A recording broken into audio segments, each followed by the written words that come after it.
Covid പ്രതിരോധ പ്രവർത്തനമായ break the chain പദ്ധതിയിൽ ഗുരുതര സാമ്പത്തിക ക്രമക്കേടെന്ന ധനകാര്യ വിഭാഗത്തിന്റെ പരിശോധനാ റിപ്പോർട്ട് തള്ളി ഡോക്ടർ മുഹമ്മദ് അഷീൽ.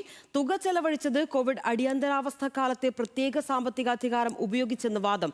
മഹാമാരിയുടെ കാലത്ത് സാധാരണ ടെൻഡർ നടപടികൾ പാലിക്കേണ്ടതില്ല. വാങ്ങലുകൾക്ക് ശേഷം ബന്ധപ്പെട്ട മന്ത്രിയുടെ അനുമതി ഫയൽ വഴി വാങ്ങിയാൽ മതി. അത് പൂർണ്ണമായി അവഗണിച്ചുകൊണ്ടാണ് ധനകാര്യ വകുപ്പിന്റെ സാമ്പത്തിക ക്രമക്കേട് ആരോപണമെന്നും ഡോക്ടർ അഷീലിന്റെ മറുപടി കത്ത്. ജൂൺ 8-ന് ധനകാര്യ വകുപ്പ് അഡീഷണൽ ചീഫ് സെക്രട്ടറിക്ക് നൽകിയ കത്തിലാണ് വിശദീകരണം. വിവരങ്ങളുമായി സനിസ ചേരുന്നുണ്ട്.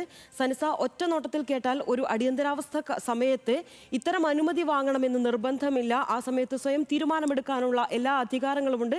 പക്ഷേ ഇതിൽ മറ്റെന്തെങ്കിലും പ്രശ്നങ്ങളുണ്ടോ? സർക്കാരിന്റെ ഭാഗത്തു നിന്നുണ്ടായ ഈ റിപ്പോർട്ട് പ്രകാരം മറ്റെന്തെങ്കിലും സാധ്യതകളുണ്ടോ?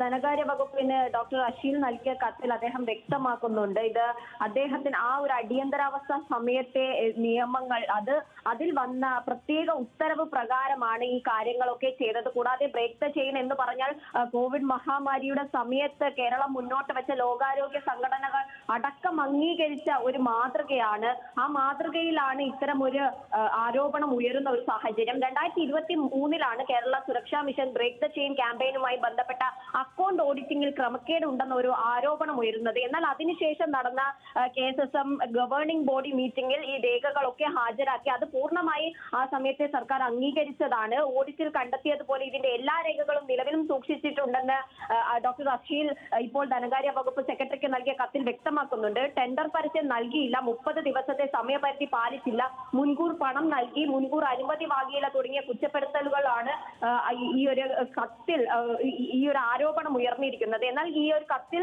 ഇതൊക്കെ അടിസ്ഥാനരഹിതമാണെന്നാണ് ഡോക്ടർ വാദിക്കുന്നത്. കൂടാതെ സാധാരണ ഉപയോഗിക്കുന്ന സ്റ്റോർ പർച്ചേസ് മാനുവൽ നിയമങ്ങൾ വെച്ചാണ് ഇപ്പോൾ ഈ ധനകാര്യ വകുപ്പ് ഇതിനെ അളന്നിരിക്കുന്നത്. എന്നാൽ ഇത് നിയമപരമായി തെറ്റായ ഒരു മാനദണ്ഡമാണ്. കാരണം കോവിഡ് അടിയന്തരാവസ്ഥ കാലത്ത് പ്രത്യേക സാമ്പത്തിക അധികാരം ഉപയോഗിച്ചാണ് ഈ തുക ചിലവഴിച്ചത്. അത് പ്രകാരം 5 കോടി രൂപ വരെ ഈ വകുപ്പ് മേധാവികൾക്കും പൊതുമേഖലാ സ്ഥാപനങ്ങൾക്കും മാനേജിംഗ് ഡയറക്ടർമാർക്കും ടെൻഡറുകളോ കൊട്ടേഷനുകളോ ഇല്ലാതെ ചിലവഴിക്കാൻ കഴിയും. അടിയന്തര സാഹചര്യങ്ങൾ ശരി. എന്തായാലും ഇപ്പോൾ ഡോക്ടർ അഷീൽ മറുപടി നൽകിയിരിക്കുകയാണ്. ധനകാര്യ വകുപ്പ് അഡീഷണൽ ചീഫ് സെക്രട്ടറിക്ക് നൽകിയ കത്തിൽ വിശദീകരണം നൽകിയിരിക്കുകയാണ്. വിവരങ്ങളാണ് സനിസ നൽകിയത്.